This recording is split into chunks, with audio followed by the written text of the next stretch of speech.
ദൈവത്തിന്റെ നാമം മഹത്വപ്പെടുമാറാകട്ടെ. ജീവനും ജീവിതവും എന്ന പഠന പരമ്പരയിലെ 132ാമത്തെ സെഷനാണ് ഇന്ന് ഇപ്പോൾ ഇവിടെ ആരംഭിക്കുവാനായിട്ട് പോകുന്നത്. ഈ മീറ്റിംഗിലേക്ക് എത്തിച്ചേർന്നിരിക്കുന്ന എല്ലാവരെയും കർത്താവായ യേശു ക്രിസ്തുവിന്റെ ധന്യനാമത്തിൽ സ്വാഗതം ചെയ്യുകയാണ്. പതിവ് പോലെ വളരെ കാലിക പ്രസക്തമായ ഒരു വിഷയമാണ് ഇന്ന് നമ്മൾ ചിന്തിക്കുവാനും ചർച്ച ചെയ്യുവാനുമായിട്ട് പോകുന്നത്. ആത്മീയ നേതൃത്വത്തിന്റെ കപടഭക്തിക്കെതിരെ ഇന്ന് കർത്താവിന് പറയുവാനായിട്ടുള്ളത് എന്താണ് എന്ന ഒരു വലിയ ചോദ്യം, അതാണ് ഇന്നത്തെ നമ്മുടെ ചിന്തയുടെ ഹെഡിങ് ആയിട്ടുള്ളത്.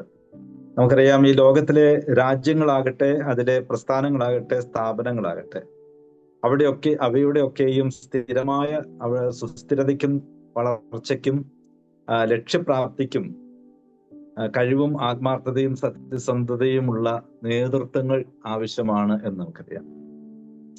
നേതാക്കന്മാരുടെ വിജയം അവർ നയിക്കുന്ന പ്രസ്ഥാനങ്ങളുടെ വിജയമാണ്. നേതാക്കന്മാരുടെ പരാജയം അവർ പ്രതിനിധാനം ചെയ്യുന്ന പ്രസ്ഥാനങ്ങളുടെ പരാജയമാണ് എന്ന് നാം ചിന്തിക്കാറുണ്ട്.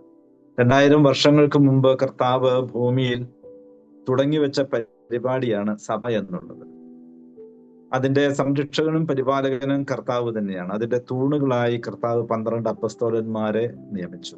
എന്നാൽ പിന്നീടും ഈ സഭയുടെ മുൻപോട്ടുള്ള പോക്കിന് കാലാകാലങ്ങളില് അതിനെ നയിക്കുവാൻ മിഷണറിമാര്, സുവിശേഷകന്മാര്, മൂപ്പന്മാർ, ഡീക്കന്മാർ എന്നിങ്ങനെ ആളുകളെ ദൈവം നിയോഗിക്കുന്നു എന്ന് ദൈവവചനത്തിലൂടെ നമുക്ക് മനസ്സിലാക്കുവാനായിട്ട് കഴിയുന്നു. ഇങ്ങനെ ദൈവം ആക്കി വെക്കുന്ന നേതാക്കന്മാരായിരിക്കുന്നവരുടെ ഇടയിൽ ചിലർ സത്യത്തിൽ നിന്നും വ്യതിചലിച്ച് കപടഭക്തിക്കാരായി കർത്താവിന്റെ സഭയെ ജീർണതയിലേക്ക് വലിച്ചുകൊണ്ട് പോകുന്നു എന്ന് നമുക്ക് കാണാനായി കഴിയും. അങ്ങനെയുള്ളവരോടും അവരെ അനുഗമിക്കുന്നവരായിരിക്കുന്ന കപടവിശ്വാസികളോടും ഇന്ന് കർത്താവിന് എന്താണ് പറയുവാനായിട്ടുള്ളത്, കർത്താവിന് ഇന്ന് അവരോട് എന്താണ് പറയുവാനായിട്ടുള്ളത് എന്നുള്ള ആ കാര്യമാണ് നാം തുടർന്നുള്ള വിഷയപഠനത്തിലൂടെ, ചിന്തയിലൂടെ, ചർച്ചയിലൂടെ മനസ്സിലാക്കുവാനായിട്ട് പോകുന്നത്. ഈ വിഷയം നമുക്ക് മുമ്പിൽ അവതരിപ്പിക്കുന്നത് നമുക്ക് ഏറ്റവും ബഹുമാന്യനും പ്രിയപ്പെട്ടവനുമായ ഡോക്ടർ കെ ജോയ് ഡേവിഡ് സഹോദരനാണ്. ഹൃദയത്തിന്റെ നിലവിളി പോലും അറിയുന്ന നമ്മുടെ കർത്താവിന്റെ നാമം മഹത്വപ്പെടട്ടെ. കപടഭക്തി എന്ന് പറഞ്ഞാൽ എന്താണ്? അവരുടെ ഭക്തി ഒരു കാപട്യമാണ്, ഒരു അഭിനയമാണ്, ബാഹ്യ പ്രകടനങ്ങളാണ്. ആത്മീയരെന്ന് തോന്നിക്കുന്നു, എന്നാൽ ആന്തരികമായി അവർ ദൈവഭയമുള്ളവരോ യഥാർത്ഥമായിട്ട് ദൈവത്തെ സ്നേഹിക്കുന്നവരോ അല്ല. നമ്മുടെ കർത്താവിന്റെ കാലത്ത് കർത്താവ് വളരെ ദയാവാനും പാപികളുടെയും ചുങ്കക്കാരുടെയും സ്നേഹിതനായി അവരോട് മിങ്കിൾ ചെയ്ത് നടന്നുവെങ്കിലും ഈ പരീക്ഷന്മാരുടെ ശാസ്ത്രന്മാരെയും അവരുടെ കപടഭക്തിയെ കർത്താവ് ശക്തിപൂർവ്വം ശാസിച്ചു. അനേക സ്ഥലങ്ങളിൽ അവർ പച്ചയായിട്ടത് പറഞ്ഞു. അതിന്റെ ഫലമായിട്ടാണല്ലോ ഇവർക്ക് വലിയ ദേഷ്യം കർത്താവിനോട് വന്നത്. അപ്പൊ കർത്താവ് ഇത് പറയേണ്ട കാര്യം എന്തായിരുന്നു എന്ന് ഞാൻ ചിന്തിക്കാറുണ്ട്. സത്യത്തിന് വേണ്ടി നിന്ന കർത്താവിന് ഈ നേതൃത്വത്തിലുള്ള കാപട്യം ഒട്ടും സഹിച്ചുകൂടാ. അവർ മോശയുടെ പീഠത്തിന്മേൽ ഇരിക്കുന്നവരാണെന്നാണ് അവകാശപ്പെടുന്നത്. ഇസ്രായേൽ ജനത്തെ പഠിപ്പിക്കാനൊക്കെ അവകാശമുള്ളവരാണ് ഈ ശാസ്ത്രന്മാരും പരീക്ഷന്മാരും.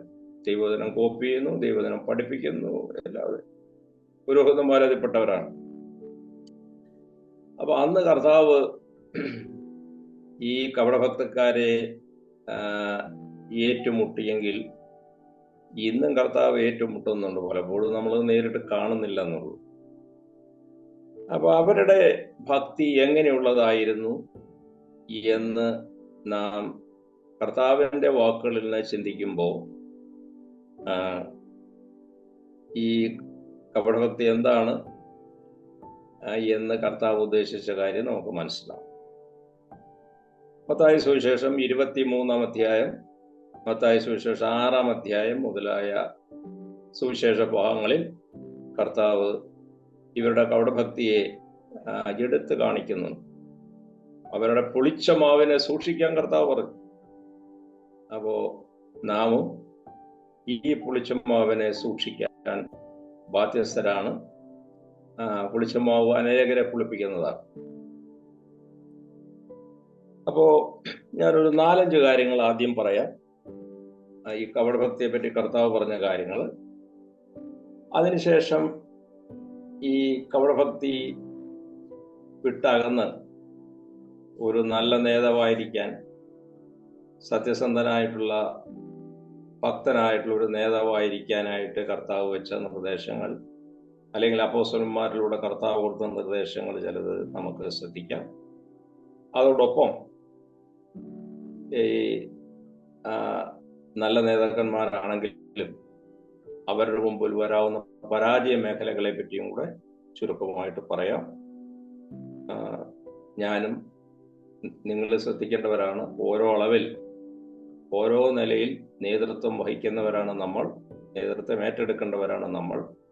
സഭയിൽ പ്രത്യേകിച്ച് ഒരു സ്ഥാനം, അങ്ങനെ ഒരു പോസ്റ്റ് അല്ലെങ്കിൽ ഒരു ഓഫീസ് നമുക്ക് ഇല്ലെങ്കിൽ പോലും. അപ്പൊ ഒന്നാമത് ഇവരുടെ കപടഭക്തി എന്ന് പറയുന്നത്, പരീക്ഷന്മാരുടെ കപടഭക്തി എന്ന് പറയുന്നത് അതൊരു അഭിനയമാണ്. സിനിമയുടെ കാര്യങ്ങളൊക്കെ നമുക്കറിയാമല്ലോ. എനിക്ക് ഞാൻ ശിഷ്യനാക്കാനായിട്ട് ദൈവം സഹായിച്ച ഒരു സിനിമാക്കാരനുണ്ട്. അദ്ദേഹത്തിന്റെ മുമ്പാകെ ഒരളവിൽ ഞാൻ പരാജയപ്പെടുകയും ചെയ്തു. അപ്പോൾ അദ്ദേഹം ട്രിവാൻഡ്രത്തുള്ള വിശ്വാസത്തിനായിട്ട് ജീവിക്കുക, സുവിശേഷമൊക്കെ പറയാൻ വളരെ ഉഗ്രനാണ്. ജോസ് എന്നാണ് പേര്. അപ്പൊ ജോസിനോട് ഒരിക്കൽ ഞാൻ ചോദിച്ചു, ഈ സിനിമാക്കാരെ പറ്റി വലിയ അഭിപ്രായമൊന്നും നാട്ടുകാർക്കില്ലല്ലോ, അത് ശരിയാണല്ലോ. അപ്പൊ നിങ്ങളിൽ ഒരു 19% ഈ ഗ്രൂപ്പിൽ പെടുവോ? അപ്പൊ അദ്ദേഹം എന്നോട് പറഞ്ഞു, സാറിന്റെ ധാരണ തെറ്റാ, 80% അല്ല, 100% എങ്ങനെയാ? അദ്ദേഹം പറഞ്ഞ ഒരു കാര്യം, ഞങ്ങൾ കരയുന്നത് പൈസ കിട്ടുന്നതുകൊണ്ടാണ്, ഞങ്ങൾ ചിരിക്കുന്നത് പൈസ കിട്ടുന്നതുകൊണ്ടാണ്, അല്ലെങ്കിൽ പ്രോത്സാഹനം കിട്ടുന്നതുകൊണ്ടാണ്. ഞങ്ങൾക്ക് ധാരാളം ഫാൻസ് വേണം. അപ്പൊ അതിനു വേണ്ടി ഞങ്ങൾ കരയുകയോ ചിരിക്കുകയോ ഡാൻസ് ചെയ്യുകയോ എന്ത് വേണം ചെയ്യാം. ഞങ്ങളുടെ കുടുംബ ജീവിതം എങ്ങനെയുണ്ടെന്നുള്ള ആരും അന്വേഷിക്കുന്നില്ല, ഞങ്ങളുടെ വ്യക്തിപരമായ ജീവിതത്തെ പറ്റി അന്വേഷിക്കുന്നില്ല. ഞങ്ങൾ നല്ല മനുഷ്യരാണ്, ആളുകളുടെ മുമ്പാകെ വളരെ വിലപ്പെട്ടവരാണ്. അപ്പൊ പ്രകടനം, ബാഹ്യമായിട്ടുള്ള പ്രകടനം, അതിനെപ്പറ്റി കൂടുതൽ ഇപ്പൊ പേപ്പറിൽ വരുന്നുണ്ടല്ലോ. അപ്പൊ ബാഹ്യമായ ആത്മീയത കർത്താവിന് തീർത്തും ഇഷ്ടമല്ല, ബാഹ്യമായിട്ടുള്ള പ്രകടനം മാത്രം. അപ്പൊ ഇന്ന് അതെങ്ങനെയായിരിക്കും? ഞാൻ പറയുന്നത് എന്നെ കൂടെ ഉദ്ദേശിച്ചാണ്. ഉച്ചത്തിലുള്ള പ്രസംഗങ്ങൾ, നീണ്ട പ്രാർത്ഥനകൾ, വലിയ വലിയ പരസ്യ പരിപാടികൾ, ആളുകളെ ഇംപ്രസ് ചെയ്യിക്കാനായിട്ടുള്ള പരിപാടികൾ, കർത്താവിന്റെ ഭാഷയെ പറഞ്ഞാൽ മനുഷ്യർ കാണേണ്ടതിന്. ഭിക്ഷ കൊടുക്കുന്നതിന്റെ പ്രധാന ഉദ്ദേശം മറ്റുള്ളവർ കാണുക എന്നുള്ളതാണ്. പരസ്യമായിട്ട് പ്രാർത്ഥിക്കുന്നതിന്റെ പ്രധാന ഉദ്ദേശം പ്രാർത്ഥനയുടെ നീളവും വീതിയും ഒക്കെ ആളുകളെ അതിൽ എത്ര വചനഭാഗങ്ങളുണ്ട്, തിരികെ കേട്ടിട്ടുണ്ട്, എത്ര തിയോളജിക്കലായിട്ടുള്ള ഭാഗങ്ങൾ അതിലുണ്ടെന്ന് ആളുകൾ മനസ്സിലാക്കണം. ഈ വേദവസ്തു അറിയാവുന്നവർ മനസ്സിലാക്കണം. അപ്പൊ കർത്താവ് ഉപവാസം പോലും അങ്ങനെ ആളുകൾ ചെയ്യാം. ഞാൻ എത്ര പ്രാർത്ഥിക്കുന്നവനാണ്, ഞാൻ അങ്ങനെ ചെയ്യുന്നവനാണ്. അപ്പോ കർത്താവ് പറഞ്ഞു, ഭിക്ഷ കൊടുക്കുന്നതും പ്രാർത്ഥിക്കുന്നതിനെ പറ്റിയുള്ള വിഷയം, അത് എന്തിനു വേണ്ടി ചെയ്യുന്നു? കാണിക്കാനായിട്ട് ചെയ്യുകയാണ്. ഉള്ളിൽ ന്യായം, കരുണ, വിശ്വാസം, സത്യം മുതലായ കാര്യങ്ങളില്ല. അപ്പൊ കർത്താവ് പറഞ്ഞു, വെള്ള പൂശിയതായ ശവക്കല്ലറുകളാണ് അവര്. പുറമെ കണ്ട വലിയ പ്രശ്നമൊന്നുമില്ല, പക്ഷേ അകത്ത് അങ്ങനെയല്ല. അപ്പൊ നമ്മൾ ശ്രദ്ധിക്കേണ്ടതായിട്ടുള്ളൊരു കാര്യം, ഇപ്പൊ അന്ന് പരീക്ഷന്മാരോട് പറഞ്ഞ കാര്യം നമുക്കും അപ്ലിക്കബിൾ ആണല്ലോ. നമ്മളൊരു കാര്യം ചെയ്യുന്നത് ആരെ കാണിക്കാൻ വേണ്ടിയിട്ട്, ആർക്ക് വേണ്ടിയാണ് ചെയ്യുന്നത്? അതായത് നമുക്കൊരു ഡബിൾ ലൈഫാണോ? ഒരു ഇരട്ട ജീവിതം വിശ്വാസകോളത്തിൽ സാധ്യമാണ് നമ്മൾ മിടുക്കന്മാരാണെങ്കിൽ. അതായത് നമ്മൾ നല്ല ആത്മീകരാണെന്ന് മറ്റുള്ളവരുടെ മുമ്പിൽ വരച്ചു കാണിക്കാൻ ഒരു നല്ല അളവിൽ സാധിക്കും. എന്തെങ്കിലുമൊക്കെ പിടിക്കപ്പെടും, പക്ഷെ അത് മുൻപാകെ ദൈവത്തിന് തീരെ സന്തോഷമുള്ളൊരു കാര്യമല്ല. അങ്ങനെയുള്ള നേതാക്കന്മാരുടെ നിലവാരത്തിൽ തന്നെ അവരുടെ കൂടെയുള്ളവരും വരും. എന്നുള്ളതിന് സംശയമില്ല. അപ്പൊ ബാഹ്യമായ പ്രകടനങ്ങളിൽ മാത്രം ഒതുങ്ങി നിൽക്കുന്നതായിട്ടുള്ള ഭക്തി, അതാണ് കർത്താവ് ഒന്നാമത് ഇവിടെ പഠിപ്പിച്ചത്, കർത്താവ് എതിരിട്ടത്. രണ്ടാമത്, ഈ അധികാരത്തെ പറ്റിയുള്ള തെറ്റായുള്ള കാഴ്ചപ്പാട്. ഇവർ ഒരുപാട് അധികാരം ഉപയോഗിച്ചിരുന്നു, ഈ ശാസ്ത്രന്മാരും പരീക്ഷന്മാരും ഒക്കെ. അവര് അധികാരത്തെ പറ്റി തെറ്റായ കാഴ്ചപ്പാട്. അവരെന്താ വിചാരിക്കുന്നത്? ഞങ്ങൾ മോശയുടെ പീഠത്തിന്മേൽ ഇരിക്കുന്നവരാണ്. കർത്താവ് തന്നെ പറഞ്ഞു അവർ മോശയുടെ പീഠത്തിന്മേൽ ഇരിക്കുന്നവരാണ്. അപ്പൊ ഇവര് ഒരു ഒരു ഒരു പോസ്റ്റ്, ഒരു പദവി അങ്ങോട്ട് എടുക്കുകയാണ്. ഞങ്ങളാണത് ചെയ്യേണ്ടത്, ഞങ്ങളാണ് പഠിപ്പിക്കേണ്ടത്, ഞങ്ങളാണ് ചെയ്യേണ്ടത്. അധികാരം. അപ്പോ ക്രിസ്തീയ സ്വഭാവം, ഹൃദയംഗമായി വചനം അനുസരിക്കുക, ജനത്തെ അകമഴിഞ്ഞ് സ്നേഹിക്കുക മുതലായ കാര്യങ്ങളില്ല. അപ്പൊ കർത്താവ് അതിനെപ്പറ്റി വ്യക്തമായിട്ട് പഠിപ്പിച്ചു. അതിന്റെ മറുവശം, ഞാൻ ഒരു ദാസനായിട്ട് വന്നുവെങ്കിൽ നിങ്ങളും ഒരു ദാസനായിട്ട് തന്നെയാണ് പ്രവർത്തിക്കേണ്ടത്. അപ്പോസ്തലനായ പൗലോസ് 2 കൊരിന്ത്യർ 4:5 പറയുന്നു, 2 കൊരിന്ത്യർ 4:5, ഞങ്ങൾ ക്രിസ്തുവിനെ കർത്താവ് എന്നാണ് പ്രസംഗിക്കുന്നത്. പക്ഷേ ഞങ്ങളെ പറ്റി ഞങ്ങൾ പറയുന്നത് എന്താണ്? നിങ്ങൾ നിമിത്തം നിങ്ങളുടെ ദാസന്മാർ, ദൈവത്തിന്റെ ദാസന്മാരാണ്, പക്ഷെ നിങ്ങളെ സേവിക്കുമ്പോൾ നിങ്ങളുടെ ദാസന്മാരെന്നാണ് ഞങ്ങൾ കരുതുന്നത്. പത്രോസ് അപ്പോസ്തലൻ അതിനെപ്പറ്റി പറഞ്ഞല്ലോ, 1 പത്രോസ് 5-ാം അധ്യായത്തില് എന്താണ് പറഞ്ഞത്? കർത്തൃത്വം എടുക്കുന്നവരായിട്ടല്ല, അധികാരം എടുക്കുന്നവരായിട്ടല്ല, മറ്റുള്ളവർക്ക് മാതൃകയായി. ഏതിന് മാതൃക? ക്രിസ്തുവിന് അനുരൂപമായുള്ള ഒരു ജീവിതം, ഉത്സാഹത്തോടെ വചനം പഠിപ്പിക്കുന്നു, ആളുകളെ യഥാർത്ഥമായിട്ട് സ്നേഹിക്കുകയും സ്നേഹം പഠിപ്പിക്കുകയും ചെയ്യുന്നു, അവരെ ആവശ്യങ്ങളിൽ അവരെ സഹായിക്കുന്നു, അവരെ അടുത്ത് ചെന്നവർക്ക് ഉപകാരങ്ങൾ ചെയ്യാൻ ഇഷ്ടമാണ്, ജനങ്ങളെ സേവിക്കുക എന്നുള്ള ആശയം. മനുഷ്യപുത്രൻ വന്ന് മറ്റുള്ളവരെ സേവിക്കാനാണ്, സേവയേൽക്കാനല്ല. അപ്പോസ്തലൻ പറഞ്ഞു കൊടുക്കുക എന്നുള്ളതാണ് എന്റെ നയം, വാങ്ങുക എന്നുള്ളതല്ല. കാരണം ഞാൻ ദാസനാണ്. അപ്പൊ ഈ പ്രിയപ്പെട്ടവർക്കെല്ലാം അധികാരം എന്ന് പറയുന്നത്, ദൈവം അവർക്ക് അധികാരം കൊടുത്തെങ്കിലും, ഓരോ പദവി കൊടുത്തെങ്കിലും, ഓരോ സ്ഥാനത്തിന്റെ അധികാരം അവർക്കുണ്ടെങ്കിലും, ഈ അധികാരത്തിന്റെ പ്രയോഗം എന്ന് പറയുന്നത് വളരെ സ്നേഹത്തിലായിരുന്നു. പൗലോസിനെ പോലെ ഉള്ള ഒരു അപ്പോസ്തലന്റെ കാര്യം നോക്കുക. ഞാനൊരു അമ്മയുടെ ആർദ്രത നിങ്ങൾ മുമ്പ് കാണിച്ചു, ഞാൻ എത്ര താണാണ് നിങ്ങൾ മുമ്പ് പ്രവർത്തിച്ചത്, എത്ര കരുണയാണ് കാണിച്ചത്. അപ്പൊ അത് ഈ സ്വയം അധികാരമെടുത്തിട്ട് ഞാൻ അധികാരിയായതുകൊണ്ട് നിങ്ങൾ എന്നെ അനുസരിക്കണം എന്ന് പറഞ്ഞ ആളുകളെ സേവിക്കുകയല്ല. അതാണ് ഇവർ ചെയ്തത്. അതായത് അധികാരത്തെ പറ്റി തെറ്റായ കാഴ്ചപ്പാട്. മൂന്നാമതായിട്ട്, ഈ യഹൂദന്മാരെ പറ്റി, ഈ ശാസ്ത്രന്മാരെയും പരീക്ഷന്മാരെ പറ്റി കർത്താവ് പറഞ്ഞു, നിങ്ങൾ മറ്റുള്ളവരുടെ തലയിൽ വലിയ ഭാരങ്ങൾ കെട്ടിവെക്കും. അവരത്ര സുഖമായിട്ട് ജീവിക്കണം നിങ്ങൾക്ക് ആഗ്രഹമൊന്നുമില്ല, പക്ഷെ നിങ്ങൾ അവരെ ചൂഷണം ചെയ്തുകൊണ്ട് നിങ്ങൾ വളരെ സുഖമായിട്ട് ജീവിക്കുകയാണ്. വേറെ അർത്ഥത്തിൽ പറയുകയാണെങ്കിൽ, നിങ്ങൾ അവരെ സേവിക്കുന്നത് കൊണ്ട് അവർക്കല്ല ഗുണം, നിങ്ങൾക്കാണ് ഗുണം. നിങ്ങൾക്ക് പണം ഉണ്ടാക്കുക. അപ്പോ സ്വന്തം ജീവിതത്തിൽ കാണിക്കാതെ മറ്റുള്ളവരെ ചൂഷണം ചെയ്ത് ജീവിക്കുക. അപ്പൊ ക്രിസ്ത്യ ഒരു കപടഭക്തിക്ക് ഒരു നല്ല ഉദാഹരണമാണ്. അതായത് കഷ്ടപ്പെട്ട് ജോലി ചെയ്ത് കുടുംബസന്ധാരണം ചെയ്യണമെന്നാണ് കർത്താവ് പഠിപ്പിച്ചത്. എന്നിട്ട് മറ്റുള്ളവരെ സഹായിക്കത്തക്കവണ്ണം പണം ഉണ്ടാക്കണം. പക്ഷേ ഈ കർത്താവിന്റെ വേല എന്നുള്ളതിന് പോയിട്ടല്ല, നമ്മുടെ സൗരന്മാരൊന്നും അങ്ങനെയല്ല. എന്നാലും കർത്താവിന്റെ വേലയ്ക്ക് പോയിട്ട് പണം ഉണ്ടാക്കിയ എത്ര പേരാണുള്ളത്? സ്വന്തം സാമ്രാജ്യങ്ങൾ ഉണ്ടാക്കിയ എത്ര പേരാണുള്ളത്? ആരുടെ പണമാണ്? ദൈവമക്കളുടെ പണമാണ്. ദൈവമക്കളെ ചൂഷണം ചെയ്ത് സ്വന്തമായിട്ട് സുഖജീവിതം ഇല്ല. പൗലോസ് പറഞ്ഞു, എന്റെ ജീവിതം മുഴുവൻ അധ്വാനമാണ്, ഭാരമാണ്, ഉറക്കളപ്പാണ്. അപ്പൊ ആ വ്യത്യാസം. നാലാമത്, ഈ നേതാക്കന്മാർക്ക് ഇവിടെ കപടഭക്തിയുടെ വേറൊരു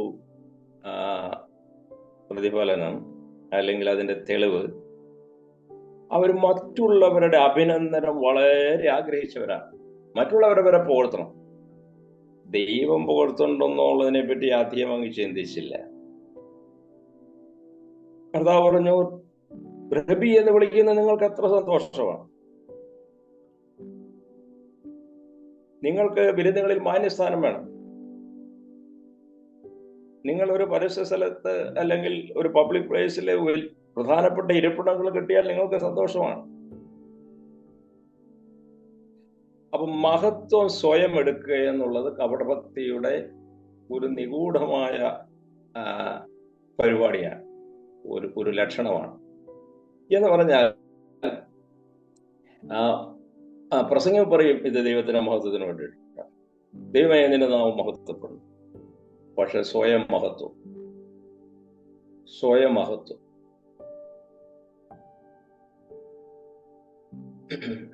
എനിക്ക് വളരെ പ്രിയപ്പെട്ട ഒരു ദൈവദാസൻ ഉണ്ടായിരുന്നു. OML ഞങ്ങളുടെ ഒരു ലീഡറായിരുന്നു. അദ്ദേഹം മരിച്ചുപോയി.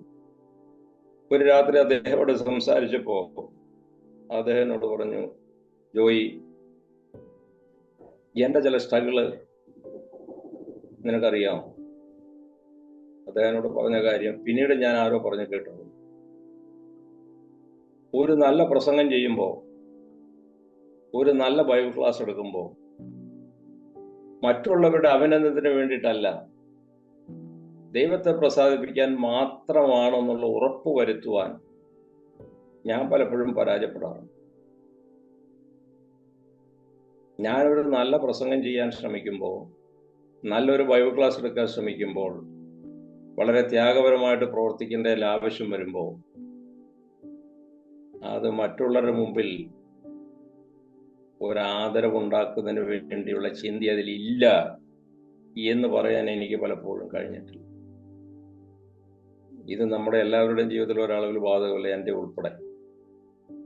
ദൈവത്തിന് മാത്രം മഹത്വം കൊടുക്കത്തക്കവണ്ണം കാര്യങ്ങൾ ചെയ്യാൻ സാധിച്ചെങ്കിൽ നമ്മൾ ആ നിലയിൽ കപടഭക്തി ഇല്ലാത്തവരാണ്. കർത്താവേ, ഇത് ഞാൻ ചെയ്യുന്നത് നിനക്ക് വേണ്ടിയിട്ടാണ്, നിന്റെ സ്നേഹത്തിലാണ് ഞാൻ ഇത് ചെയ്യുന്നത്, അവിടുത്തെ തിരുനാമം മഹത്വപ്പെടണം എന്നുള്ളതല്ലാതെ വേറൊരു ആഗ്രഹവും എനിക്കില്ല. എനിക്കൊരു പേരുണ്ടാക്കാനായിട്ട് ഞാൻ ആഗ്രഹിക്കുന്നു. എൻ്റെതായുള്ള ഒരു സാമ്രാജ്യം കെട്ടിപ്പടുക്കാൻ ഞാൻ ആഗ്രഹിക്കുന്നില്ല. എൻ്റെ കർത്താവേ, എനിക്ക് ഈ പ്രവർത്തനത്തിലൂടെ പണം ഉണ്ടാക്കാൻ ഞാൻ ആഗ്രഹിക്കുന്നില്ല. ഇത് നിനക്ക് വേണ്ടി, ഫോർ യുവർ സേക്ക്, അവിടത്തേക്ക് വേണ്ടി മാത്രം ഞാൻ ഇത് ചെയ്യുന്നു, ഫോർ യുവർ സേക്ക്. യെശയ്യാപ്രവചനം 42-ാം അധ്യായത്തിന്റെ 8-ാം വാക്യം വാസ്തവത്തിൽ നമ്മളെ ഭയപ്പെടുത്തേണ്ട ഒരു വാക്യമാണ്. യെശയ്യാവ് 42:8 കർത്താവ് പറയുകയാണ്, എന്റെ മഹത്വം ഞാൻ ആർക്കും വിട്ടുകൊടുക്കുകയില്ല. എന്റെ മഹത്വം ഞാൻ ആർക്കും വിട്ടുകൊടുക്കുകയില്ല എന്ന് പറഞ്ഞാൽ, എന്റെ മഹത്വം ആരെങ്കിലും എടുത്താൽ ഞാൻ അവനെ വെറുതെ വിടാനായിട്ട് പോകുന്നില്ല. ഇതിന്റെ അർത്ഥം, നമ്മളൊരു നല്ല കാര്യം ചെയ്യുമ്പോൾ ആളുകൾ നമ്മളെ പറ്റി ഒരു നല്ല വാക്ക് പറഞ്ഞാൽ അത് നിങ്ങൾ പറഞ്ഞത് ശരിയല്ലെന്നൊന്നും പറയേണ്ട കാര്യമില്ല. നമ്മളത് ആഗ്രഹിക്കുന്നുണ്ടോ എന്നുള്ളതാണ് വിഷയം. അതിലുപരിയായി അതിനു വേണ്ടിയിട്ടാണ് ഇത് ചെയ്യുന്നത്. മാഹാത്മ്യത്തെ പറ്റി തെറ്റായുള്ള കാഴ്ചപ്പാട്, അഭിനന്ദനത്തെ പറ്റി തെറ്റായുള്ള കാഴ്ചപ്പാട്, അഭിനന്ദനത്തിന് വേണ്ടി കാര്യങ്ങൾ ചെയ്യും. 5-ാമതായി ദ്രവ്യാഗ്രഹം. ഇവരും ദ്രവ്യാഗ്രഹികളുടെ കൂട്ടമായത്. ദ്രവ്യമുണ്ടാക്കണം, പണം ഉണ്ടാക്കണം.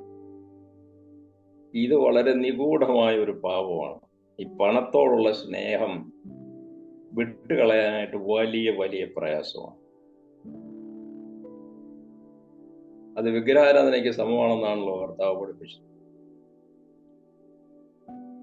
ഈ പണം ഒരുപാട് വേണമെന്നില്ല, പക്ഷെ പണത്തോടുള്ള ഒരു ആഗ്രഹം, പണം ഉണ്ടാക്കാനുള്ള ആഗ്രഹം, അത് കർത്താവിന്റെ വേലയുടെ ആണെങ്കിലും പ്രശ്നമില്ല, പണം ഉണ്ടാക്കണം. കർത്താവ് നിശ്ചിതമായി അതിനെ വിമർശിച്ചു, അനേക പ്രാവശ്യം വിമർശിച്ചു. അപ്പോൾ ഞാനിപ്പോൾ പറഞ്ഞത് കർത്താവ് സൂചിപ്പിച്ച മത്തായി സുവിശേഷം 23-ലും മത്തായി 6-ാം അധ്യായത്തിലും അന്നുണ്ടായിരുന്ന കപട നേതൃത്വത്തിനെതിരായിട്ട് കർത്താവ് ചൂണ്ടിക്കാണിച്ച 5 പ്രധാനപ്പെട്ട വിഷയങ്ങളാണ്. ഒന്ന് ഞാൻ പറഞ്ഞത് ബാഹ്യമായ പ്രകടനം, ആത്മീയമായിട്ടുള്ള ബാഹ്യ പ്രകടനങ്ങൾ, അതിൽ മാത്രം തൃപ്തിപ്പെടുന്നു, ആന്തരികമില്ലാതെ. രണ്ടാമത് അധികാരത്തെ പറ്റി, അധികാരം ചെലുത്തുന്നതിനെ പറ്റി തെറ്റായിട്ടുള്ള കാഴ്ചപ്പാട്. 3, മറ്റുള്ളവർ ബുദ്ധിമുട്ട് ജീവിച്ചാലും കുഴപ്പമില്ല, അവർ ത്യാഗം ചെയ്ത് ജീവിക്കട്ടെ, ഞാൻ എൻ്റെ സുഖജീവിതത്തിന് തടസ്സം വരാൻ പാടില്ല എന്നുള്ളത്. 4-മതായിട്ട് മഹാത്മ്യത്തെ പറ്റിയുള്ള തെറ്റായിട്ട കാഴ്ചപ്പാട്, അഭിനന്ദനത്തിന് വേണ്ടിയിട്ടുള്ള പരിപാടികൾ, പേരുണ്ടാക്കാനായിട്ട് ചെയ്യുന്ന കാര്യം. 5-മതായിട്ട് ദ്രവ്യാഗ്രഹം. അപ്പോൾ ഇത് കർത്താവ് അന്ന് പറഞ്ഞ ഈ പ്രധാനപ്പെട്ട കാര്യങ്ങൾ ഇന്നും ബാധകമാണെന്നുള്ളൊരു സംശയമില്ലല്ലോ, കാരണം അത് എഴുതപ്പെട്ടിരിക്കുന്നത് നമുക്ക് വേണ്ടിയിട്ട് കൂടിയാണ്. എന്നാൽ ഒരു നല്ല നേതാവായിരിക്കാൻ എന്ന് പറഞ്ഞാൽ ദൈവം മുൻപാകെ സ്വീകാര്യനായിരിക്കുന്ന ഒരു നേതാവായിരിക്കുവാൻ പോസിറ്റീവായിട്ട് നമുക്ക് എന്തെല്ലാം ചെയ്യാൻ കഴിയും, അല്ലെ എന്തെല്ലാം കാര്യങ്ങളിലാണ് നമുക്ക് അത് ശ്രമിക്കാവുന്നത് എന്നുള്ള കാര്യത്തെപ്പറ്റി ഞാൻ ചുരുക്കമായിട്ട് ഇനി ഉള്ള സമയത്തിൽ ഒരു ഭാഗം ചെയ്യാനായിട്ട് ആഗ്രഹിക്കുകയാണ്. കർത്താവിന്റെ ഒരു ദാസനെ പറ്റി, ഒരു നല്ല നേതൃത്വമുള്ള ദാസനെ പറ്റി കർത്താവ് ആഗ്രഹിക്കുന്ന ഒന്നാമത്തെ കാര്യം ഞാൻ വിചാരിക്കുന്നു, ദൈവ സാന്നിധ്യ ബോധത്തോടുകൂടിയുള്ള ഒരു ജീവിതം എന്നുള്ളതാണ്. ഏലിയാവിനെ പറ്റി നമ്മൾ വായിക്കുന്നു. ആഹാബിനെ എല്ലാവരും ഭയപ്പെട്ടപ്പോൾ ഭയമില്ലാതെ ആഹാബിന്റെ സന്നിധിയിൽ ചെന്നിട്ട് 2 പ്രാവശ്യം പ്രത്യക്ഷപ്പെട്ടപ്പോൾ ഒന്നേ പുള്ളി പറയാനുള്ളൂ, ഇസ്രായേലിന്റെ ദൈവം ജീവിക്കുന്നു, ആ ദൈവത്തിന് മുൻപാകെ ഞാൻ നിൽക്കുന്നു, ആ ദൈവത്തിന്റെ മുൻപിൽ ഞാൻ നിൽക്കുന്നു എന്നുള്ളതാണ് എൻ്റെ പ്രത്യേകത, എൻ്റെ ക്രെഡൻഷ്യൽ അതാണ്, എനിക്ക് പറയാം, ഞാൻ അതുകൊണ്ടാണ് നിന്നോട് സംസാരിക്കുന്നത്. അപ്പോ ദൈവസന്നിധിയിൽ നിരന്തരമായി ദൈവമായിട്ടുള്ള ഒരു ബന്ധത്തിൽ ജീവിക്കുന്ന ഒരു വ്യക്തിക്ക് ഈ കപടഭക്തിയെപ്പറ്റിയുള്ള ബോധ്യം നിശ്ചയമായിട്ടും ഉണ്ടാവും. കാരണം ആ ബന്ധത്തിൽ, ദൈവമുള്ള ബന്ധത്തിൽ ജീവിക്കുമ്പോൾ ഈ ഒരു സ്ഥാനവുമില്ല, ഈ കപടഭക്തി തന്നെ അങ്ങ് മാറിപ്പോവാണ് ചെയ്യുന്നത്. ദൈവത്തിനായിട്ടുള്ള ഒരു ദാഹവും വിശപ്പും, ദൈവസന്നിധിയിൽ ജീവിക്കാനുള്ള ആഗ്രഹം, എൻ്റെ ദൈവമേ നീ എൻ്റെ ദൈവം, നിന്റെ സന്നിധി ഞാൻ കാംക്ഷിക്കുന്നു. അപ്പൊ അതിന്റെ പ്രായമായ വശം എന്ന് പറഞ്ഞാൽ എല്ലാ ദിവസവും ഒരു നല്ല സമയം വേർതിരിച്ച് ദൈവസന്നിധിയിൽ ഇരിക്കുന്നു. ദൈവസന്നിധിയിൽ ഇരുന്നിട്ട് എന്താ ചെയ്യാ? കർത്താവിനെ സ്തുതിക്കുന്നു.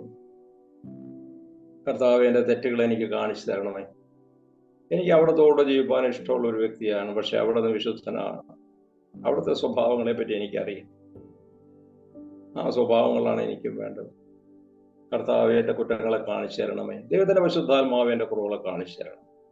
നിശ്ചയമായിട്ട് നമ്മുടെ കുറവുകളെ കാണിച്ചു തരും. അങ്ങനെ താല്പര്യപൂർവ്വം പ്രാർത്ഥിച്ച അവ ഏറ്റുപറയുക.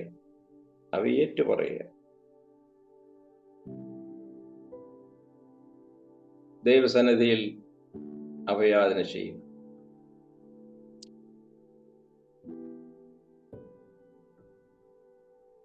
രണ്ടാമതായിട്ട്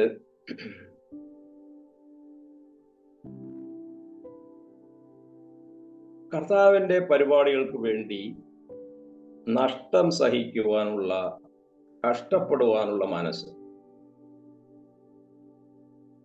കർത്താവിന്റെ പരിപാടികൾക്ക് വേണ്ടി നമ്മൾ നിൽക്കുമ്പോൾ നിശ്ചയമായിട്ടും കഷ്ടമുണ്ടാവും, ബുദ്ധിമുട്ടുണ്ടാവും. നല്ല നമുക്ക് മനസ്സിനെ വളരെ സുഖമായിട്ട് ചെയ്യാവുന്ന ഒരു ജോലിയല്ല ഉള്ളത്.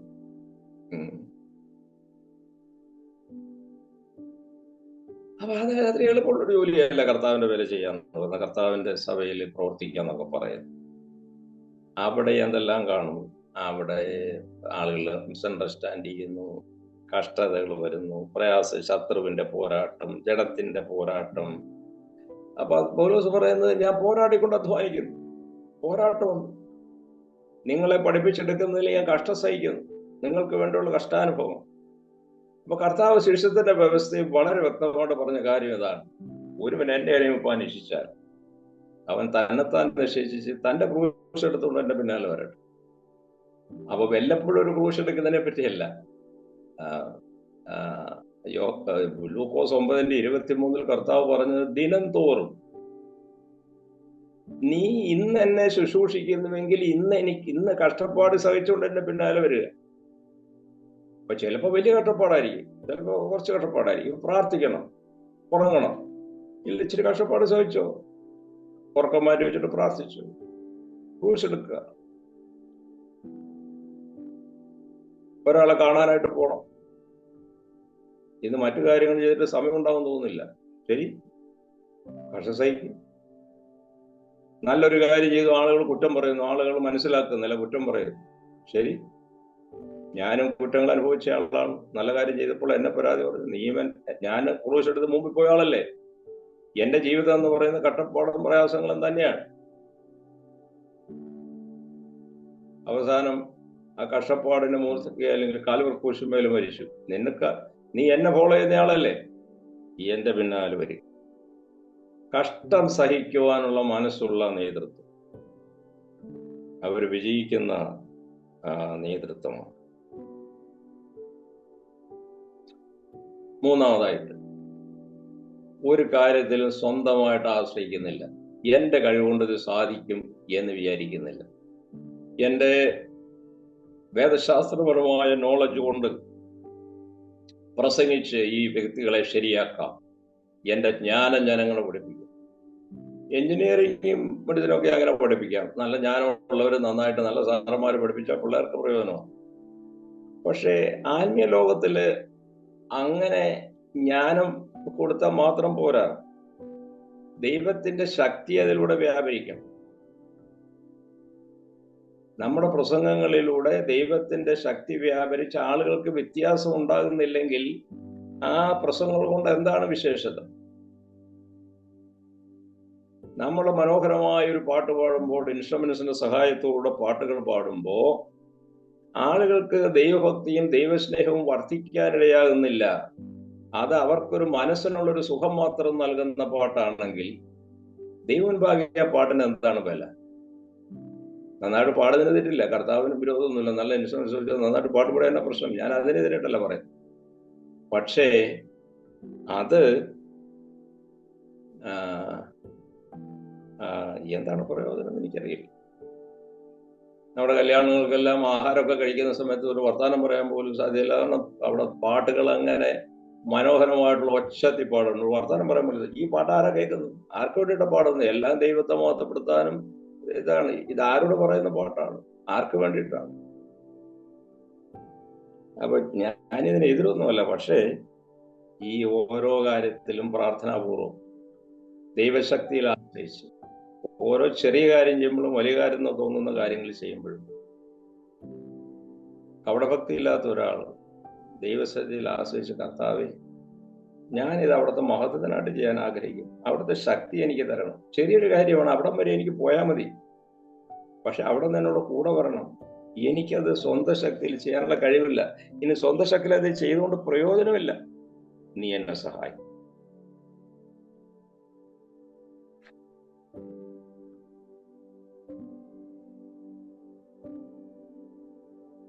അവൻ അടുത്തതായി സ്വയശിക്ഷണമുള്ളവനായിരിക്കും. സ്വയശിക്ഷണം ഒരാള് എങ്ങനെ കപടഭക്തിക്കാരനായിരിക്കാൻ പറ്റും? സ്വയശിക്ഷണം എന്ന് പറഞ്ഞാൽ എന്താ? തൻ്റെ ജീവിതത്തിൻ്റെ കുറവുകളെ ശരിക്കും മനസ്സിലാക്കി വ്യക്തമായിട്ടുള്ള ഡിസിപ്ലിൻ ഇതിന് മേലെടുക്കുന്നവനാണ്. ഡിസിപ്ലിൻ. ഇപ്പോൾ ഒരു ഉദാഹരണം പറഞ്ഞാൽ, നമ്മുടെ മൊബൈൽ നമുക്ക് വളരെ പ്രയോജനമുള്ള കാര്യമാണ്. നമുക്ക് ഇന്റർനെറ്റ് ഡിവൈസസ്. പക്ഷേ എത്രയോ സമയം ഈ വാട്സപ്പ് മെസ്സേജസ് നമ്മുടെ അപഗ്രഥിക്കുന്നു. ഈ ഇത്രേ സമയത്തില് ഒരു നല്ല ഭാഗമെങ്കിലും പ്രാർത്ഥനയ്ക്കോ വചന പഠനത്തിനോ മറ്റുള്ളവരെ വിസിറ്റ് ചെയ്യാനോട് ഉപയോഗിക്കാം. വിവരങ്ങൾ അറിയാനായിട്ട് അത്ര സമയം ഉപയോഗിക്കണമെന്നില്ല. ഞാൻ ഒരു ഉദാഹരണം പറഞ്ഞെന്ന് മാത്രമേ ഉള്ളൂ. അതായത് ചിലർക്ക് അതിൽ ഡിസിപ്ലിനിലില്ല, ചിലർക്ക് ഭക്ഷണത്തിൽ ഡിസിപ്ലിനിലില്ല, ചിലയിടത്ത് മൊബൈലിൽ ഡിസിപ്ലിനിലില്ല, ചിലർക്ക് ഉറക്കത്തിൽ ഡിസിപ്ലിനില്ല, ചിലർക്ക് സമയമില്ല, പ്രാർത്ഥിക്കാനായിട്ട് സമയമില്ല. കാരണം പ്രസംഗവും വചനവും അങ്ങനെ അല്ലെങ്കിൽ വിസിറ്റും ഒക്കെ കഴിഞ്ഞിട്ട് പിന്നെ പ്രാർത്ഥിക്കാൻ സമയമില്ല. അപ്പോ പ്രാർത്ഥിക്കാൻ സമയമില്ലാതെ ചെയ്തിട്ട് എന്താ പ്രയോജനം? പ്രാർത്ഥിക്കാൻ സമയം ഉണ്ടാക്കുന്നത് എങ്ങനെയാ? ഡിസിപ്ലിൻ വേണം, സമയത്തെ ഡിസിപ്ലിൻ ചെയ്യണം. അപ്പൊ ഡിസിപ്ലിൻ ഇല്ലാത്ത ഒരു ജീവിതം എന്ന് പറയുന്നത്, ആ ജീവിതം ഒരു താളം തെറ്റിയ ജീവിതമാണ്. അതിൽ കപടഭക്തി പലതും അഭിനയിക്കേണ്ടതായിട്ട് വരും.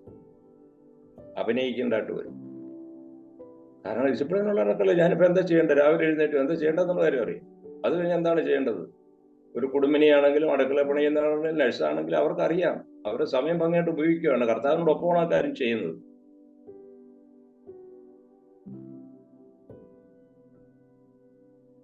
നല്ലൊരു നേതാവ് എൻ്റെ കുടുംബജീവിതം അവൻ ആനന്ദകരമാക്കും. തന്റെ ഭാര്യയും മക്കളും തന്നോട് കൂടെയാണ്.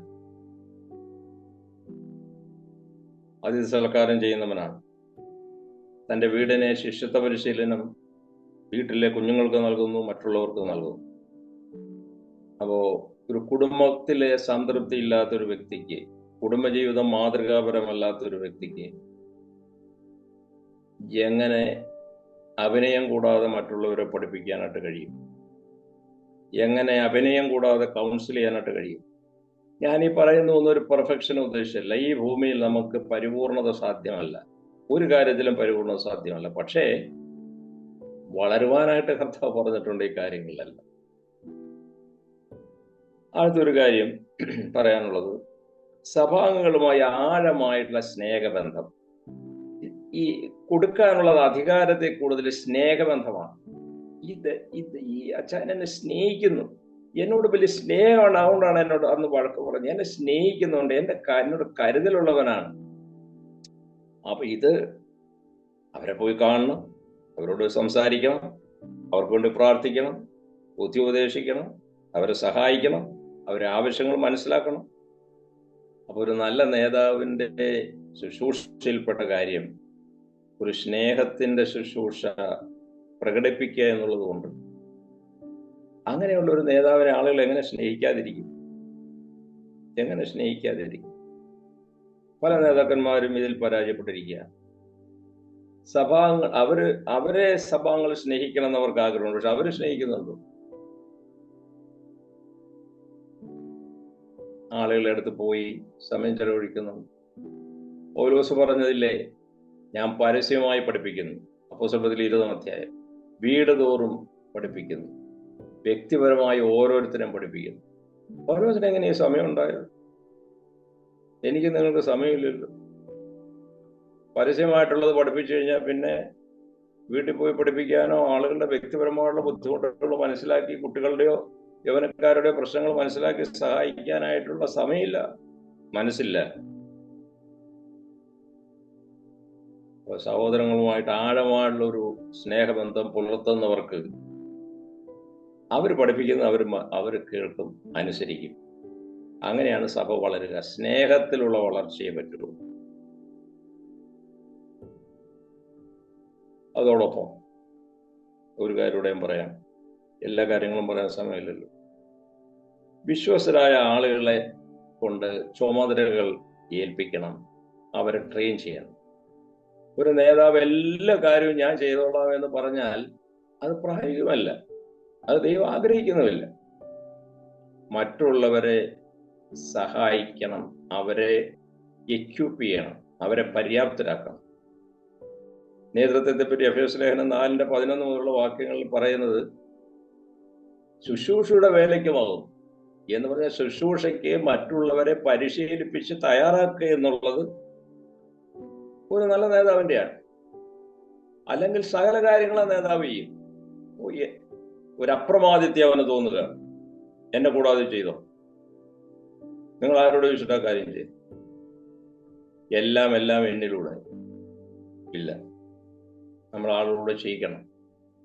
അവരല്പം ബലഹീനമായിട്ട് എന്തെങ്കിലും ചെയ്താലും അത് പറഞ്ഞു കൊടുത്ത് അവരെ ബലപ്പെടുത്തണം. അപ്പൊ അങ്ങനെ നമ്മൾ വിജയിക്കാനായിട്ട് കഴിയും. നമ്മുടെ മാതൃക കൊണ്ട്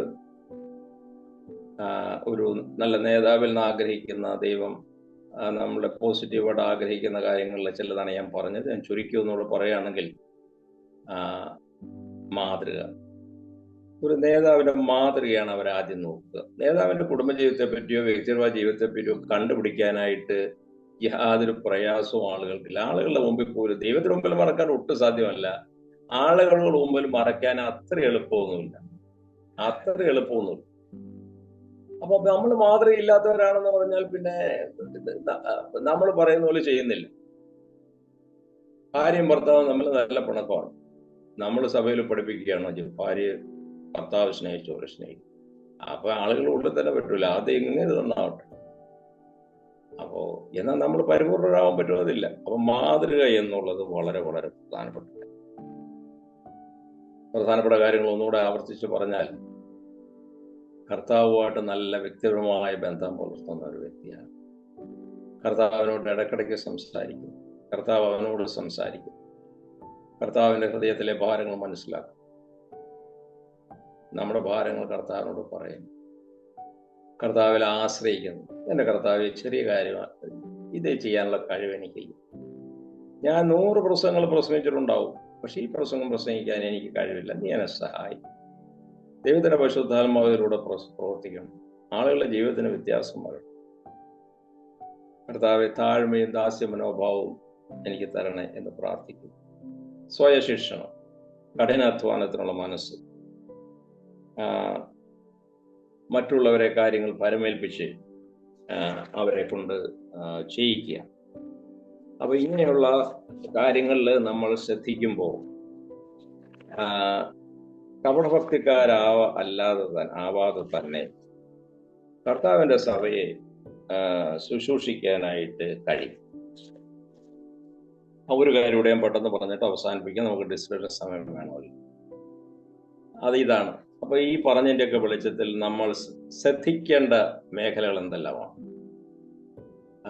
നമ്മളൊരു കപട നേതൃത്വമല്ല, കർത്താവ് ആഗ്രഹിക്കുന്ന ഒരു നേതൃത്വമാണെങ്കിൽ, നേതൃത്വം എന്ന് പറയുമ്പോൾ നമ്മളെല്ലാവരും ഓരോ അളവിൽ നേതാക്കന്മാരാണ്. ഇനി പ്രത്യേകിച്ച് സഭയിൽ ഒരു നേതൃത്വ പോസ്റ്റ് ഇല്ലെങ്കിലും നമ്മൾ ഈ സ്വഭാവവിശേഷങ്ങൾ നമുക്ക് വേണ്ടതാണ്.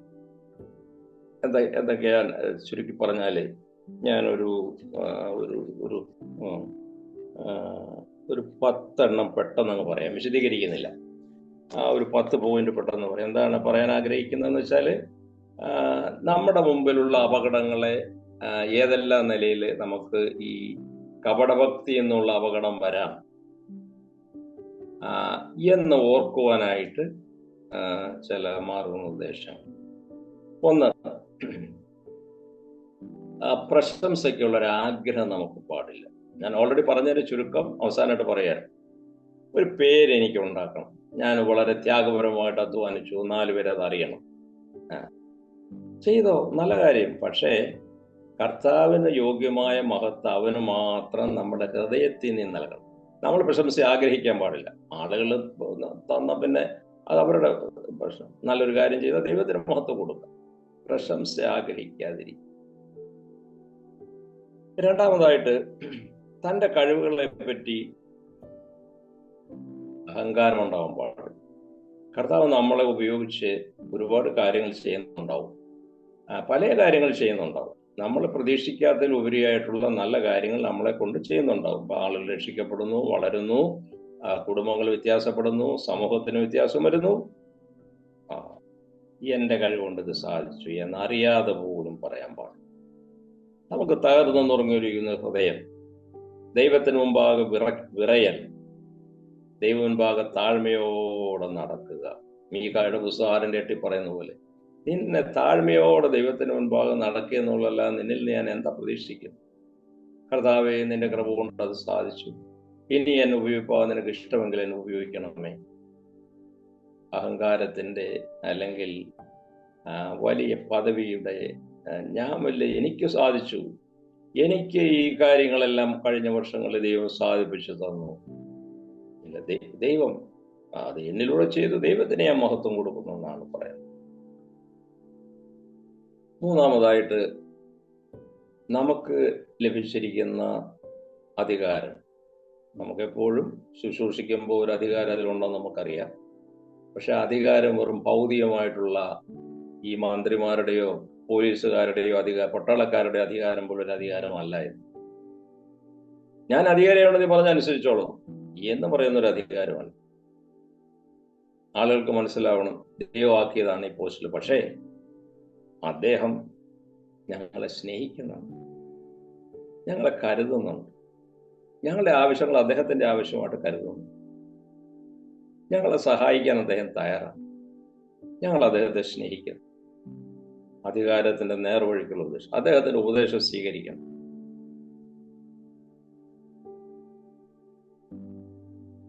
നാല്, ഒരു അപ്രമാദിത്വ സ്വഭാവം ഒരിക്കലും വരാതിരിക്കുക. അപ്രമാദിത്വ സ്വഭാവം ചിലരുടെ വരുമ്പോ എന്താണെന്നറിയോ, ആരും അവരെ കറക്റ്റ് ചെയ്യാൻ പാടില്ല എന്ന് അവർ പറയും. മറ്റുള്ളവരെ കറക്റ്റ് ചെയ്തുകൊണ്ടിരുന്നു. 100 നില വരുമ്പോ ചില നേതാക്കന്മാർ വിശ്വസിക്കുന്ന കാര്യം അല്ലെങ്കിൽ വിചാരിക്കുന്ന കാര്യം, എന്നെ കറക്റ്റ് ചെയ്യാൻ ആരാ? അത് വലിയൊരു അധപ്പതനമാണ്. യേശുക്രിസ്തുവിനെ ആരും കറക്റ്റ് ചെയ്യേണ്ട ആവശ്യമില്ല. പക്ഷേ എന്നെയും നിങ്ങളുടെയും ജീവിതത്തിൽ നമ്മുടെ തെറ്റുകളെ ചൂണ്ടിക്കാണിക്കാനായിട്ട് ആളുകളില്ലെങ്കിൽ നമ്മൾ പരാജയപ്പെടും. ആരും ചൂണ്ടിക്കാണിക്കാനില്ലെങ്കിൽ പരാജയം. ആരെങ്കിലും നമ്മൾ ചൂണ്ടിക്കാണിക്കുമ്പോൾ നമ്മുടെ തെറ്റുകൾ നമ്മൾ അപഗ്രഥിച്ച് ശരിയാണെങ്കിൽ ശരിയെന്ന് പറയുന്നില്ലെങ്കിൽ നമ്മൾ പരാജയപ്പെടാനുണ്ട് പോകും. അപ്പൊ അതുകൊണ്ട് മറ്റു ഭക്തന്മാരോട് നമ്മുടെ ജീവിതത്തെ പറ്റി ചോദിക്കണം, സഹോദരൻ, എൻ്റെ ജീവിതത്തിൽ എന്താ തിരുത്തേണ്ട കാര്യങ്ങൾ എന്തെല്ലാമാണ്? നമ്മളെ തിരുത്താനായിട്ട് ഒരു കുറച്ച് പേര് നിശ്ചയമായിട്ടും ആവശ്യമാണ്. ഈ പരസ്പരം ഉത്സാഹിപ്പിക്കുക, പരസ്പരം പ്രബോധിപ്പിക്കുക, സഹായിക്കുക എന്നൊക്കെ പറഞ്ഞതിൽ അത് ഉൾപ്പെടുന്നില്ലേ? അപ്പോ എൻ്റെ ജീവിതത്തിലെ കുറവുകൾ തിരുത്താനായിട്ട് ചിലർ എനിക്ക് ആവശ്യമാണ്. അല്ലെങ്കിൽ അവരോട് പറയണം, നിങ്ങൾ എന്നെ അങ്ങനെ എൻ്റെ പേഴ്സണൽ ലൈഫിൽ എന്നെ തിരുത്തുന്ന പലരുണ്ട്. ഞാൻ അവരെ ഓർത്ത് ദൈവത്തെ സ്തുതിക്കുന്നു. അപ്പോ ആ ഒരു ബോധ്യം, എന്നോട് ചോദിക്കാൻ ആരാണ്, എന്നെ ഉപദേശിക്കാൻ ആരാണ് എന്നൊരു ചിന്ത വന്നാൽ നമ്മൾ പരാജയപ്പെടും, നമ്മൾ കാപട്യക്കാരായി മാറും. പിന്നെ 5-ാമതായിട്ട് ഞാൻ ഓൾറെഡി പറഞ്ഞതാണ്, പ്രാർത്ഥനയുടെ പിൻബലമില്ലാത്ത പ്രവർത്തനം. പ്രാർത്ഥിക്കാൻ സമയമില്ല, പ്രാർത്ഥിച്ച് ദൈവത്തിൽ ആശ്രയിക്കാൻ സമയമില്ല, പക്ഷേ സമയമുള്ളത് അധ്വാനിക്കാനാണ്. അപ്പോൾ അത് ചെയ്തു, ഇത് ചെയ്തു, അത് ചെയ്തു. അപ്പൊ ചെയ്തിട്ട് ഒട്ടും പ്രയോജനം ഉണ്ടായില്ല എന്നൊന്നും പറയാൻ പറ്റില്ല. പക്ഷേ നിലനിൽക്കുന്ന പ്രയോജനം ഉണ്ടാവണമെങ്കിൽ പ്രാർത്ഥനയാൽ അത് പ്രേരിപ്പിക്കപ്പെടണം, പ്രാർത്ഥനയാൽ നനയ്ക്കപ്പെടണം. കർത്താവ് പറഞ്ഞില്ലേ, എന്നെ കൂടാതെ നിങ്ങൾക്ക് ഒന്നും ചെയ്യാൻ സാധ്യമല്ല എന്ന് പറഞ്ഞാൽ എന്താ അർത്ഥം? ചെയ്യാൻ പാടില്ല എന്നാണ്. ചെയ്യാം, ഗുണപ്പെടാൻ പോകുന്നില്ലെന്നാണ്. എന്നിട്ട് ഉടനെ കർത്താവ് പറയാ, നിങ്ങൾ എൻ്റെ വചനം നിങ്ങളിൽ വസിച്ച് നിങ്ങൾ എന്നിലും വസിച്ചാൽ നിങ്ങൾ ഇച്ഛിക്കുന്ന അപേക്ഷിപ്പ് ഞാൻ ചെയ്തു തരാം. പ്രാർത്ഥനയിലൂടെ കാര്യങ്ങൾ സാധിപ്പിക്കണം എന്നാണ് കർത്താവ് പറഞ്ഞത്. പ്രവർത്തിക്കണം. പ്രവർത്തനം പ്രാർത്ഥനയ്ക്ക് പകരമാകുന്നില്ല, പ്രാർത്ഥന പ്രവർത്തനത്തിന് പകരമാകുന്നില്ല. എഫ്രാസ് അധ്വാനിക്കുന്നവനാണ്, പക്ഷെ പൗലോസ് പറഞ്ഞു അവൻ പ്രാർത്ഥനയിൽ പോരാടുന്നവനാണ് നിങ്ങൾക്ക് വേണ്ടി. പ്രാർത്ഥന വളരെ പ്രധാനപ്പെട്ടതാണ്. 6-ാമതായത്, കുടുംബരംഗത്തുള്ള പരാജയം വന്നാൽ പിന്നെ നമ്മൾ ശുശ്രൂഷ എങ്ങനെ ചെയ്യും? കാപട്യത്തിൽ ചെയ്യാനായിട്ട് പറ്റും. നമ്മുടെ കുഞ്ഞുങ്ങൾ അനുസരണമുള്ളവരും ദൈവത്തെ സ്നേഹിക്കുന്നവരും മാതൃകയുള്ളവരും ആയിരിക്കണം. ഭാര്യ എങ്ങനെയായിരിക്കണം? ഇതെല്ലാം നമ്മുടെ കഴിവുകൊണ്ട് സാധിക്കുന്നതല്ല. പക്ഷേ അത് നമ്മൾ വളരെ ശ്രദ്ധിക്കാനുള്ള ചുമതല നമുക്കുണ്ട്. വളരെ ശ്രദ്ധിക്കാനുള്ള ചുമതലയുണ്ട്. 7-ാമതായിട്ട്, അസൂയ എന്ന് പറയുന്നത് ഈ കാപട്യത്തിൽ പെട്ടെന്ന് കപടത്തിലോട്ട് പ്രേരിപ്പിക്കുന്നവർ. അസൂയ എന്ന് പറഞ്ഞാൽ എന്താ? നമ്മളെക്കാളും നന്നായിട്ട് പ്രസംഗിക്കുന്നവരുണ്ടാവും, നമ്മളെക്കാളും നന്നായിട്ട് വചനം പഠിപ്പിക്കുന്നവരുണ്ടാവും, നമ്മളെക്കാൾ കർത്താവ് ഉപയോഗിച്ചവരൊക്കെ അവരോട് ഉള്ളിലൊരു അസൂയ. അത്ര പൊങ്ങണ്ടില്ലായിരുന്നു. അപ്പൊ നമ്മള് അവരോർത്ത് ദൈവത്തിന് ആത്മാർത്ഥമാണ് സ്തോത്രം ചെയ്തില്ലെങ്കിലുള്ള പ്രശ്നം എന്താണെന്നറിയോ? നമ്മളവരെ കുറ്റം പറയും, അവരെ പറ്റി വിധിക്കും. കാര്യം ഇതൊക്കെയാണെങ്കിലും എനിക്കറിയാം അവരെന്ന് പറഞ്ഞു. അപ്പൊ അത് ദൈവം കോപിക്കുന്ന കാര്യമാണ്. ദൈവം ഒരാളെ ഉപയോഗിച്ചാൽ അതിനെ കണ്ടിട്ട് ദൈവത്തിനല്ല, നമ്മളാരെ കുറ്റം പറയാനായിട്ട്. അപ്പൊ നല്ലൊരു ഒരു നല്ല നേതാവ് ചെയ്യുന്ന കാര്യം ആ നേതാവിനേക്കാളും നന്നായിട്ട് ഉപയോഗപ്പെടുന്ന നേതാക്കന്മാർ ഓർത്ത് ദൈവത്തിന് സ്തോത്രം ചെയ്യും. എന്റെ കർത്താവെ ആ സവർണം അങ്ങനെ ഉപയോഗിച്ച് ഞാൻ നന്ദി പറയുന്നു. അപ്പൊ അതുപോലെ ചില കാര്യങ്ങളിൽ വ്യത്യാസങ്ങളുണ്ടെങ്കിലും എന്റെ കർത്താവ് ചില വ്യത്യാസങ്ങൾ അദ്ദേഹത്തെ എനിക്കുണ്ട്, കൺവിക്ഷനിലൊക്കെ ചില കാര്യങ്ങളിൽ വ്യത്യാസമുണ്ട്, പക്ഷേ ദൈവം അദ്ദേഹത്തെ ഉപയോഗിക്കുന്നു, ഞാൻ നന്ദിയുള്ളവനാണ്. എട്ടാമതായി, കർത്താവിന്റെ വേലയ്ക്ക് ലഭിക്കുന്ന പണത്തിന്റെ ദുർവിനിയോഗം ഒരിക്കലും നമ്മുടെ ജീവിതത്തിൽ വരാൻ പാടില്ല. കാരണം ദ്രവ്യാഗ്രഹം വിട്ട് ഓടാനാണ് പറഞ്ഞിരിക്കുന്നത്. ഒമ്പതാമത്തെ കാര്യങ്ങൾ ഡെലിഗേഷൻ എന്ന് പറഞ്ഞാൽ നേരത്തെ പറഞ്ഞതാണ്. മറ്റുള്ളവരെ കാര്യങ്ങൾ ഏൽപ്പിക്കാതെ എല്ലാ ഭാരവും നമ്മൾ ഏറ്റെടുത്താൽ പിന്നെ നമുക്ക് ഒന്നിനും സമയം ഉണ്ടാവില്ല, പ്രാർത്ഥിക്കാൻ സമയം ഉണ്ടാവില്ല, ആരാധിക്കാൻ സമയം ഉണ്ടാവില്ല, മറ്റു പുസ്തകങ്ങൾ വായിക്കാൻ സമയം ഉണ്ടാവില്ല. അധ്വാനിക്കണം, പക്ഷെ എല്ലാ ഭാരങ്ങളും നമ്മൾ മറ്റുള്ളവരെ ട്രെയിൻ ചെയ്ത് ഭാവി നേതൃത്വത്തെ അങ്ങനെ പരിശീലിപ്പിക്കണം.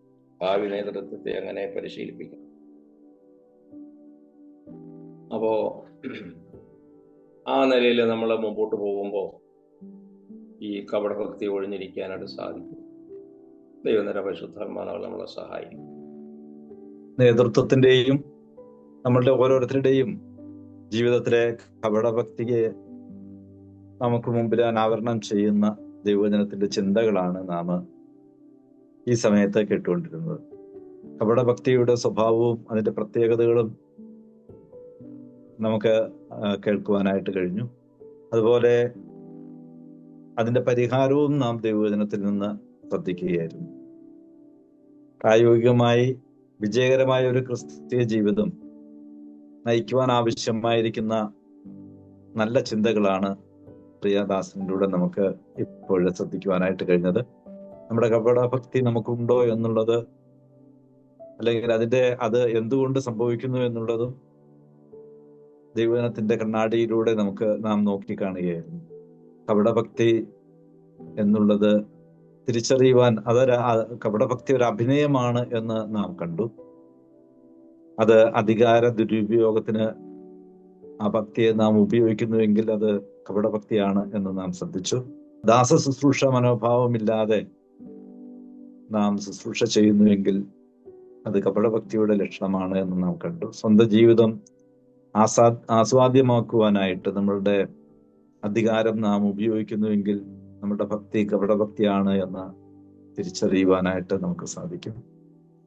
അതുപോലെ പ്രശംസയും ആദരവും നേടുവാനായിട്ട് നമ്മളുടെ ഭക്തിയെ നാം ഉപയോഗിക്കുന്നുവെങ്കിൽ, നമ്മളുടെ ശുശ്രൂഷകളെ നാം ഉപയോഗിക്കുന്നുവെങ്കിൽ തീർച്ചയായും അതൊരു കപടഭക്തിയുടെ തെളിവാണ് എന്ന് നമുക്ക് ദൈവത്തിൽ നിന്ന് ശ്രദ്ധിക്കുവാനായിട്ട് കഴിഞ്ഞു.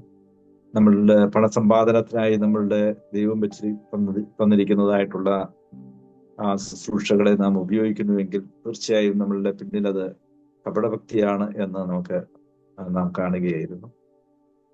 അതുപോലെ നമ്മുടെ ഇതിൽ നിന്ന് നമുക്ക് നമ്മുടെ ജീവിതത്തെ കപടഭക്തിയിൽ നിന്ന് വേർപെടുത്തി സത്യവിശ്വാസത്തിൽ യഥാർത്ഥ സത്യവിശ്വാസത്തിൽ ജീവിക്കുവാനായിട്ട് ദൈവജനത്തിൽ നിന്നുള്ള പരിഹാര മാർഗങ്ങൾ നാം കേട്ടു. ദൈവസാന്നിധ്യ ബോധത്തില് നമ്മുടെ ജീവിതം ചെയ്യുക, കർത്താവിനോട് സന്നിധിയിൽ കഷ്ടവും സഷ്ടവും കർത്താവിന് വേണ്ടിയിട്ട് കഷ്ടവും നഷ്ടവും സഹിക്കുവാനായിട്ട് മനസ്സുള്ളവരായിട്ട് നാം ജീവിക്കുക. സ്വയാശ്രയത്തിൽ നിന്നും ദൈവാശ്രയത്തിലേക്ക് മാറുക, സഹോദരങ്ങളെ ആത്മാർത്ഥമായി സ്നേഹിക്കുക, അതുപോലെ ആളുകളെ നേതൃത്വത്തിലേക്ക് വളർത്തുന്നവരായിരിക്കുക, കർത്താവിന്റെ സന്നിധിയിൽ പ്രാർത്ഥിക്കുന്നവരായിരിക്കുക, അസൂയയും അഹങ്കാരവും വിട്ട ഒരു ജീവിതം നയിക്കുന്നതിന് ദൈവത്തിൽ ആശ്രയിക്കുക എന്നിങ്ങനെയുള്ള പരിഹാര മാർഗങ്ങളും നാം കണ്ടു.